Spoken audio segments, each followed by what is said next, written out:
العزيز الغفار مكور الليل على النهار تذكرة لأولي القلوب والأبصار. وأشهد أن لا إله إلا الله وحده لا شريك له، وأشهد أن محمدا عبده ورسوله. اللهم صل وسلم على هذا النبي الأمين وعلى آله وصحابته الغور الميامين. أما بعد، أوصيكم ونفسي أولا بتقوى الله تعالى وطاعته. أيها الإخوة, awali ya yote na kuhusieni pamoja na kuihusia nafsi yangu kumcha Mwenyezi Mungu Subhanahu wa Ta'ala. Mwenyezi Mungu ambaye ametuumba kwa uwezo wake, akatufanya uwepo wetu katika mgongo wa ardhi. Muda utakapofika kila mmoja atarejea katika maisha ya akhira. Mwenye kufanya wema atalipwa wema wake, na mwenye kufanya ubaya atalipwa ubaya wake. Tumuombe Mwenyezi Mungu Subhanahu wa Ta'ala atujalie sisi ni miongoni mwa wale ambao wanafanya wema ili tulipo wema katika maisha ya akhira. Ndugu zangu Waislamu, katika hutuba yetu ya leo insha Allahu Ta'ala nimekitari kuzungumzia umuhimu wa subra kutokana na mitihani na matatizo ambayo tunayapata katika maisha yetu.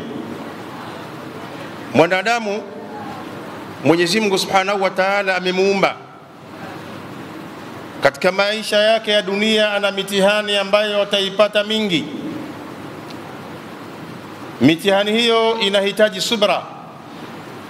Subra ni katika nguzo muhimu inayompelekea mtu katika daraja la uchamungu.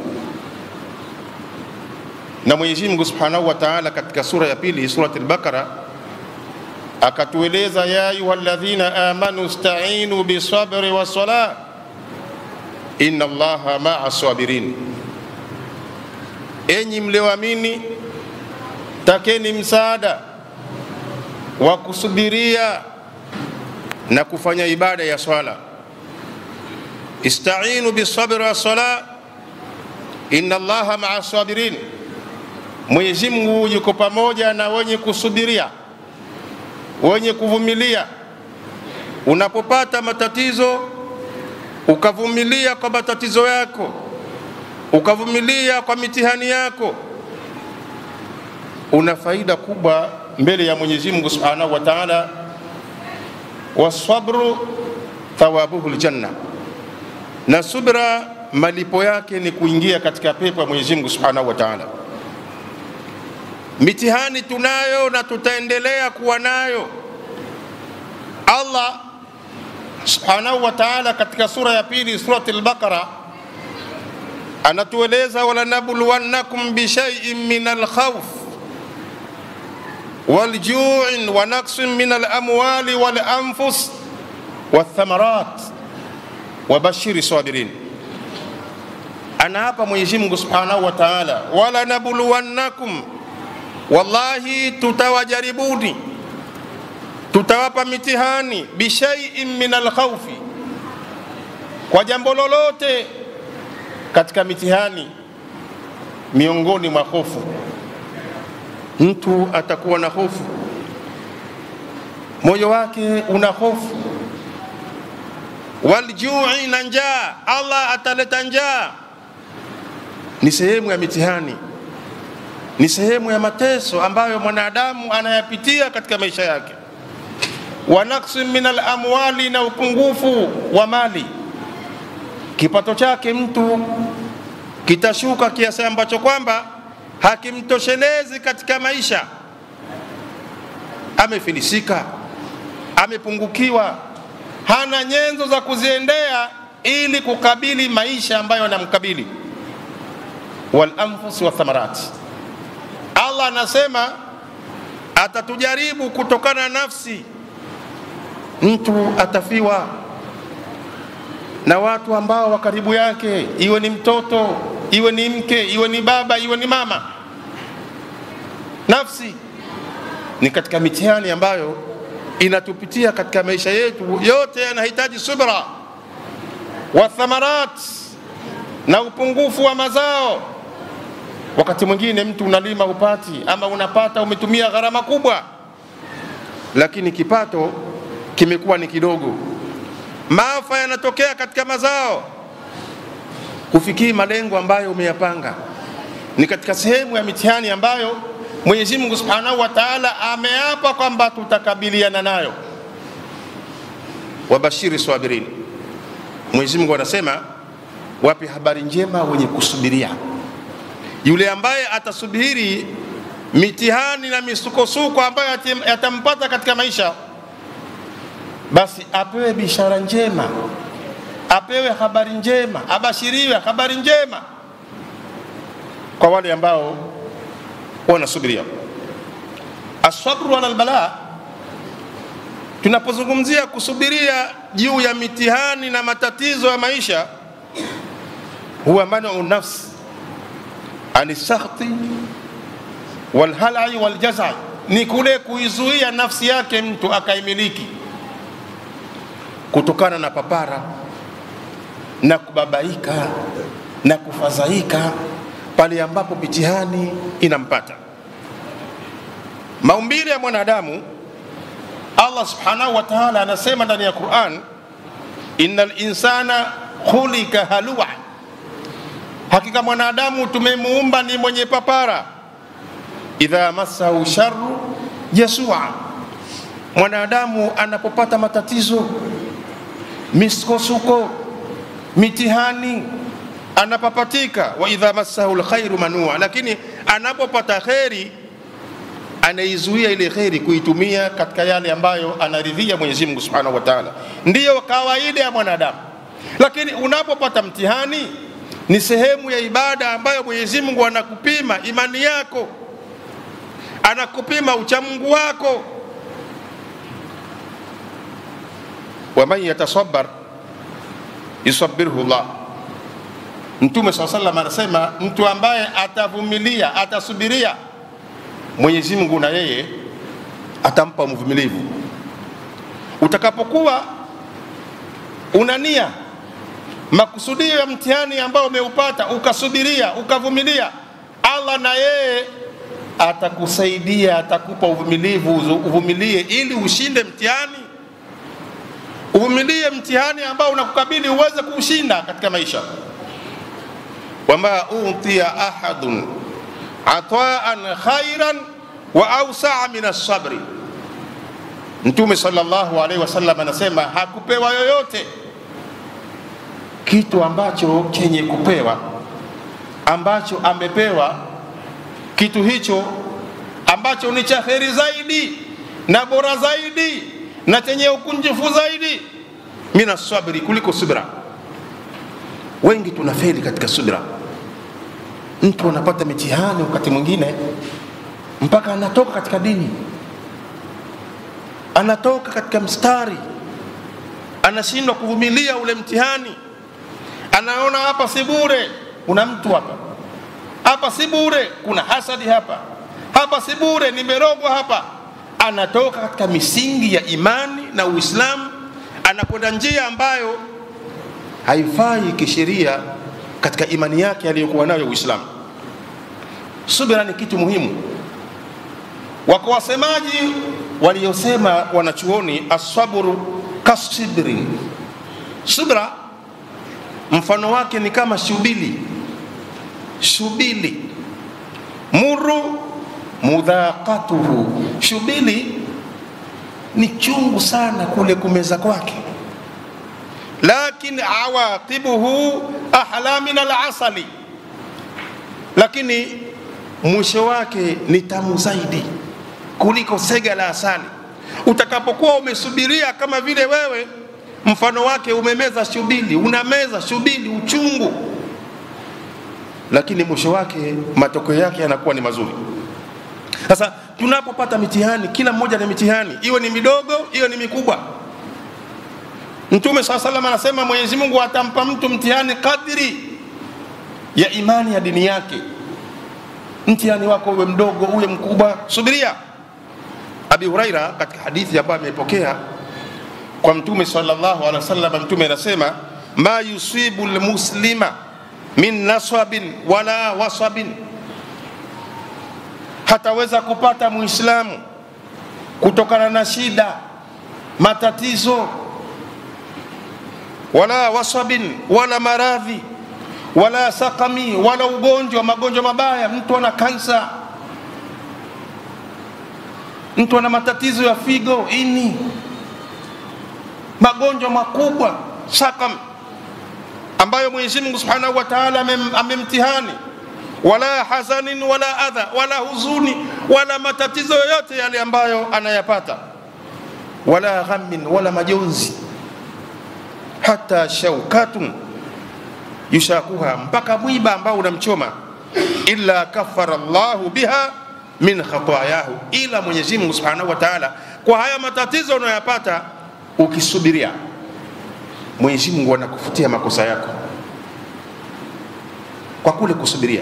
Lakini sharti usubiri, usinungunike, usifadhaike, usipapatike, subiria.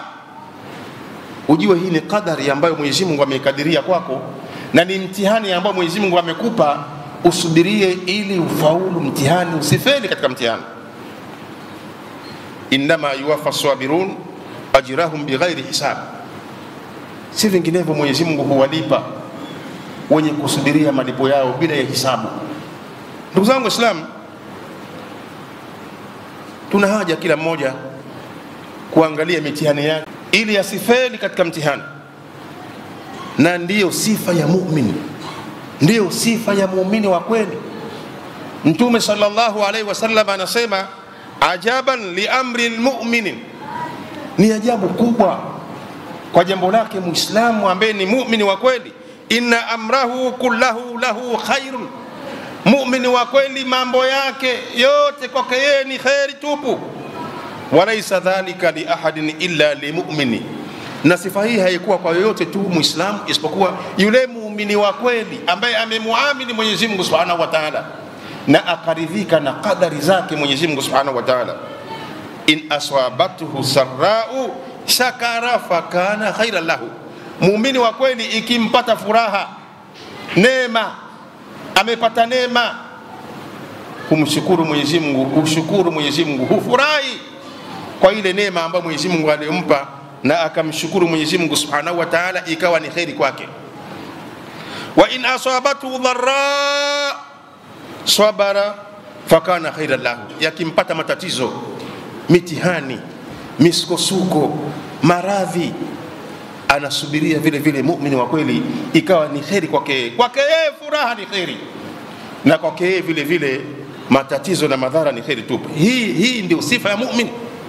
Inna idhamil jazai ma idhamil bala, Mtume anasema hakika ukubwa wa malipo, mtu analipa kutokana na ukubwa wa mitihani. Ule mtihani unapokuwa mkubwa kwako ukavumilia, ndio malipo kwako yeye yanakuwa mengi zaidi. Wa inna Allaha ta'ala idha ahabba qauman ibtalahu, na hakika Mwenyezi Mungu Subhanahu wa Ta'ala anapowapenda watu huwapa mtihani. Mungu akikupenda Mwenyezi Mungu Subhanahu wa Ta'ala ili ufaulu, uingie katika janna, upate radhi zake, Mwenyezi Mungu anakupa mtihani. Faman radhiya falahu ridha wa man sakhita falahu sukhta, atakayeridhia ule mtihani akasubiria, Allah Subhanahu wa Ta'ala na yeye anakuwa amemridhia. Na yule ambaye amekathirika akaghadhibika kwa mtihani ambao Mwenyezi Mungu amempa, basi Mwenyezi Mungu Subhanahu wa Ta'ala ghadhabu zinakuwa juu yake. Sasa tusubirie mitihani. Tuna mitihani, tuna matatizo, kila mmoja matatizo mbalimbali na misukosuko, tusubirie. Na subira inahitaji pale ambapo wewe, tukio la mwanzo tumepata taarifa ya jambo baya kwako, nyumba yako inaungua moto, mtoto wako kafa, umepata taarifa ghafla, pale ndiyo kwenye subra. Sio subira wewe kushalia, kushamkufuru Mwenyezi Mungu Subhanahu wa Ta'ala, kushasema ya kusema, halafu mwishoni tena ndio unakuja kumshukuru Mwenyezi Mungu na kusubiria. Siku moja Mtume sallallahu alaihi wasallam marra ala imra'atin tabki ala sabiyi laha. Katika kupita kwake Mtume sallallahu siku moja alipita akamuona mwanamke mmoja analia juu ya mtoto wake ambaye amekufa inda kabri, mbele ya kaburi. Kaenda kaburini yule mama, analia mwanawe, anamlilia mwanawe. Mtume katika kupita akamuona yule mwanamke, faqala ittaqillaha wasbiri, akamwambia we mama, hebu muogope Mwenyezi Mungu, mche Mwenyezi Mungu na usubirie, uvumilie. Faqalat ilaika anni fa innaka lam tusabu bimusibati. Yule mwanamke akamjibu Mtume sallallahu akamwambia, niondokee mimi hapa, ilaika anni, niondokee, fa innaka lam tusab bimusibati, hakika yako wewe hujapata mtihani, hujafiwa, hujapata msiba, wewe msiba hujui, ondoka. Wala mtaarifuhu, wala msiba wewe hujui. Mtume hakuongeza maneno, akaondoka. Kana raufun rahim, Mtume alikuwa mpole, akaondoka. Alipoondoka, faqila laha innahu nabiy sallallahu alaihi wasallam, akaambia wewe mwanamke, una habari? Yule uliyemjibu maneno yale unamfukuza aondoke ni Mtume wa Mwenyezi Mungu sallallahu alaihi wa alihi wasallam. Hakumjua kama ni mtume. Innahu nabiy, ni mtume yule. Wewe unamwambia kwa sauti kali, ondoka. Ya ayyuhalladhina amanu la tarfa'u aswatakum fawqa sawti an-nabiy wa la tajharu lahu bilqawli kajahri ba'dikum li ba'd. Enyi mlioamini, msinyanyue sauti zenu mnapozungumza na mtume, msinyanyue sauti. Wewe unamwambia kwa ukali, ondoka, niondokee mimi, wewe msiba hujui. Yule ni Rasulullah. Mama akawa mpole, faatat baba nabii, akaenda nyumbani kwa Mtume sallallahu alaihi wasallam. Falam tajidi indahu bawabin, ikawa hakukuta walinzi ambao wako kwenye mlango wa Mtume ambao wanalinda pale kwake. Ukimtaka Mtume mpaka waone wao. Akapata bahati hawakuwepo watu mlangoni, akaingia kwa Mtume sallallahu alaihi wasallam. Faqalat, akasema, lam a'rifuka, mimi sikukujua wewe kwamba ni Rasulullah, ni Rasulullah, ni mtume wa Mwenyezi Mungu, sikukujua. Faqala innama sabru inda sadamati alula, Mtume akamwambia sidra ikatika ile faj'at, awwalu faj'a, mwanzo wa tukio, maumivu, ndio penye subira. Wewe kushalia, kushagaragara, kushasema ovyo, leo unasema hukunijua na subiria. Haya ni mambo ambayo ndugu zangu Waislamu yanahitajika kwa muumini asubirie anapopata tukio la mwanzo, maumivu ya mwanzo. Subiria ili upate radhi za Mwenyezi Mungu Subhanahu wa Ta'ala. Tumwombe Mwenyezi Mungu Subhanahu wa Ta'ala kwa fadhila zake atujalie wenye subira na uvumilivu ili tupate radhi zake katika maisha ya dunia na maisha ya akhira. Yakulu tabaraka wa ta'ala fi muhkam kitabihi al-aziz al-hakim, wal 'asri innal insana lafi khusr ila alladhina amanu wa 'amilu salihati wa tawasaw bil haqqi wa tawasaw bis sabr. Barakallahu li wa lakum bil Qur'ani al-'azim wa nafa'ani wa iyyakum bi ayati wa dhikri al-hakim. أقول قولي هذا واستغفر الله العظيم لي ولكم ولسائر المسلمين فاستغفروه إنه هو أهل التقوى وأهل المغفرة. Umepata mitihani mikubwa kuliko wewe, Allah anakupima. Hebu subiria, vumilia, unaumia lakini ni ibada, subiria. Hii mitihani tunaopata sisi ni mitihani midogo dogo sana pamoja na ukubwa wake, kwa sababu Mtume sallallahu alaihi wasallam anasema ashaddu nasi balaa al-anbiya, watu wenye kuwa na matatizo makubwa ni mitume, ndio ambao wamepata misukosuko na matatizo makubwa. Sisi matatizo yote haya unayoyaona pamoja na ukubwa wao wake tunauona, kwa udhaifu wa imani zetu ni simple. Mitume wamepata mitihani mikubwa. Allah anasema katika surah al-Anbiya, wa ayyuba idh nada rabbahu anni massani adh-dhurr wa anta arhamur rahimin. Mkumbuke na Ayub, Nabiullahi Ayub, idh nada rabbahu, wakati alipomuomba Mola wake, anni massani adh-dhurr, Mola wangu hakika mimi nimepata madhara, matatizo, mitihani. Wa anta arhamur rahimin, na wewe ndiye mwenye kurehemu na kuwahurumia wenye kuhurumiwa, wenye kurehemewa. Allah nimepata mitihani. Kisa chake ni maarufu, lakini Nabii Ayub, Nabiullah Ayub alikuwa ni Mroma, mtu wa Rome, Italy, dha mali na adhimi wala auladi, alikuwa na mali nyingi, wala auladi, na watoto. Sikiliza ndugu yangu Muislamu, Allah anasema kule, laqad kana fi qasasihim ibratun liulil albab, imekuwa simulizi zao hawa mitume ni mazingatio kwa watu wenye maarifa na akili. Famtahanahu Allahu bidhihabi malihi wa ahlihi, Allah akampa mtihani kumnyang'anya mali zake zote na watoto wake.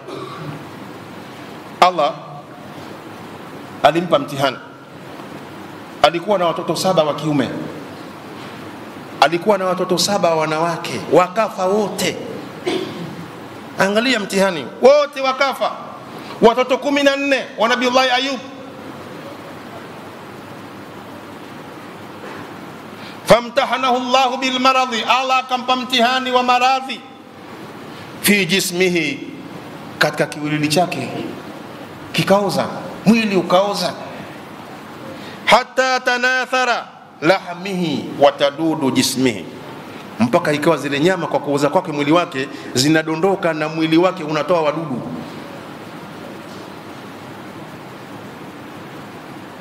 Watu wa mji wake wakamfukuza, wakamtoa Nabiullah Ayub ila kharij alqarya, kwenda mji mwingine, anatoa harufu mbaya, nyama zake zinakatika, mwili wote umeoza, wadudu wanatafuna.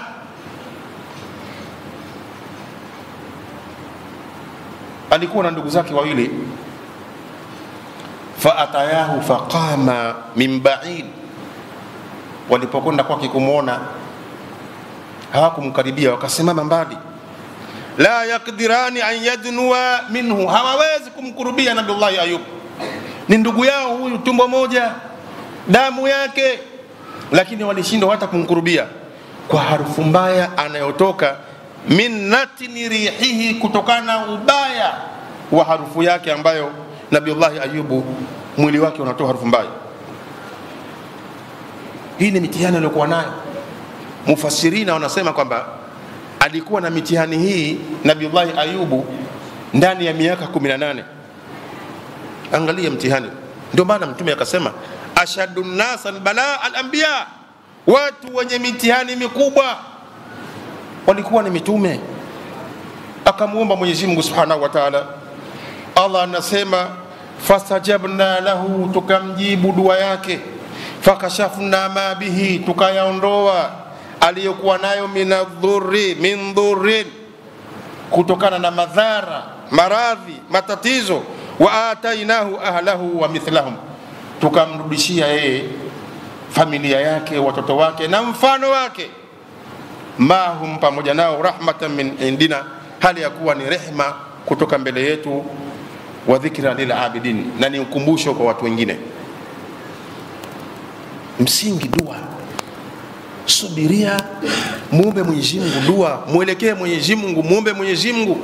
Allah anasikia, ad'uni astajibu lakum, niombeni nitakujibuni.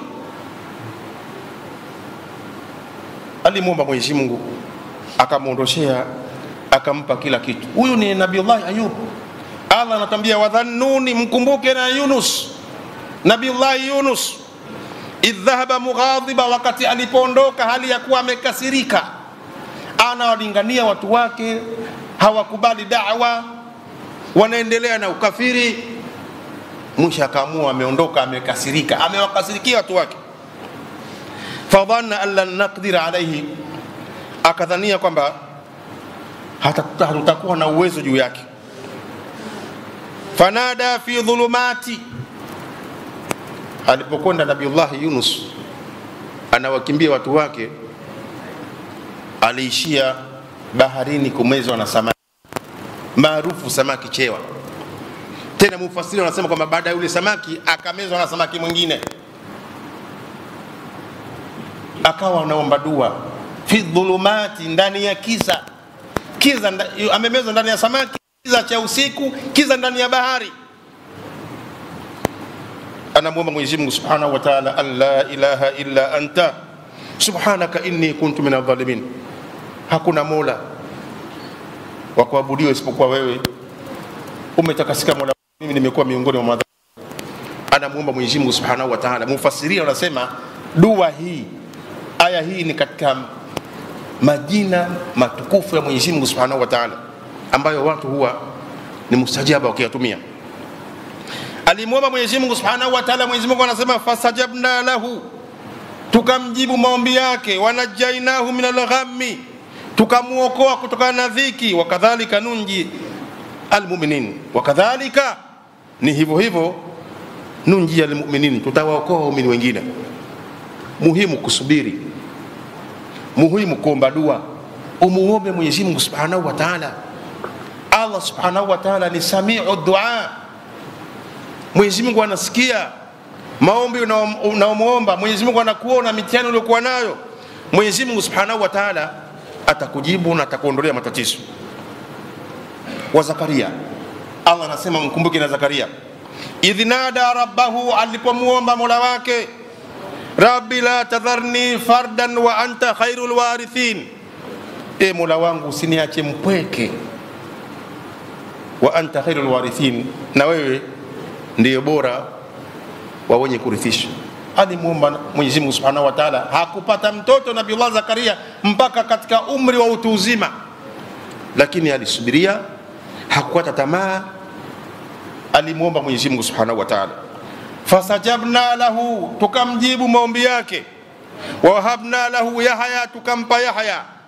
Wa aslahana lahu, na tukamponyeshea mkewe matatizo aliyokuwa nayo ya utasa, akawa hazai, tukaondoa tatizo lile kwa dua, kwa subira. Wa aslahna lahu zawjahu, tukamponyesha mkewe. Innahum kanu yusari'una fil khairat, hakawa walikuwa yusari'una, wakiharakisha katika kufanya mambo mema. Wayad'unana raghaban wa rahaban, na walikuwa wakituomba sisi hali ya kuogopa, ya kujipendekeza na kuogopa. Wakanu lana khashiin, na walikuwa kwetu sisi ni wenye kunyenyekea.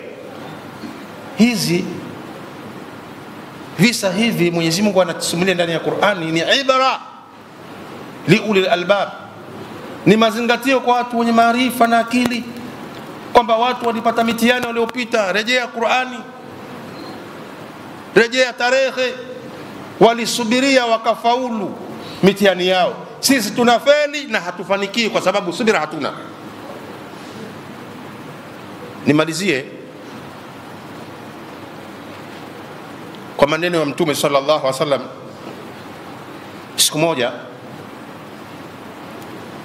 Ibn Abbas anamwambia Ata bin Rabah, ala urika mra'atan min ahli aljanna, hivi sikuonyeshe wanawake miongoni mwa wanawake wa peponi?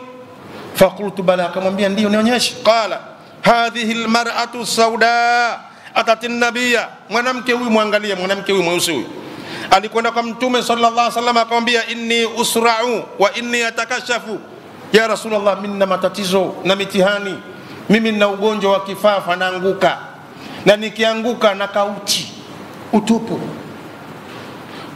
Fad'u Allah ta'ala li, hebu niombe dua kwa Mwenyezi Mungu mimi matatizo haya yaweze kuniondoka. Mtume akamwambia, in shi'ti sabarti walakil janna, Ukipenda hebu subiria, vumilia, utapata pepo siku ya kiyama. Wa in shi'ti da'awtu Allah ta'ala, ukipenda nitamuomba Mwenyezi Mungu mtukufu an yuafika, akupenyeshe, akuponyeshe, upone ugonjwa wako wa kifafa wa kuanguka. Faqalat asbir, akasema kama kuna pepo huko mimi nasubiria, tasubiria, taendelea kuanguka, nitasubiria. Faqalat inni atakashaf, akapeleka ombi nyingine kwa Mtume sallallahu alaihi wasallam, napoanguka mimi nakaa utupu, nakaa uchi napoanguka ya Rasulullah, hii aibu. Fad'u Allah alla atakashaf, ili basi niombe Mwenyezi Mungu ninapoanguka basi nisikae utupu. Fada alaha, Mtume akamwombea dua, ikawa hata akianguka sasa nguo zake zinamstiri. Miongoni mwa faida tunazopata ndugu zangu Waislamu, dua. Tusubirie na tumuombe Mwenyezi Mungu Subhanahu wa Ta'ala. Sasa hii mitihani tuliyokuwa nayo, mtu Mwenyezi Mungu anatujaribu. Sasa kwa sababu Mwenyezi Mungu anatujaribu, tushinde mitihani, tuvumilie, tusubirie. Tapokuwa tumesubiria, kwa fadhila zake tujalie sisi ni miongoni mwa ambao wenye kusubiria. Ibadallah, ittaqullah.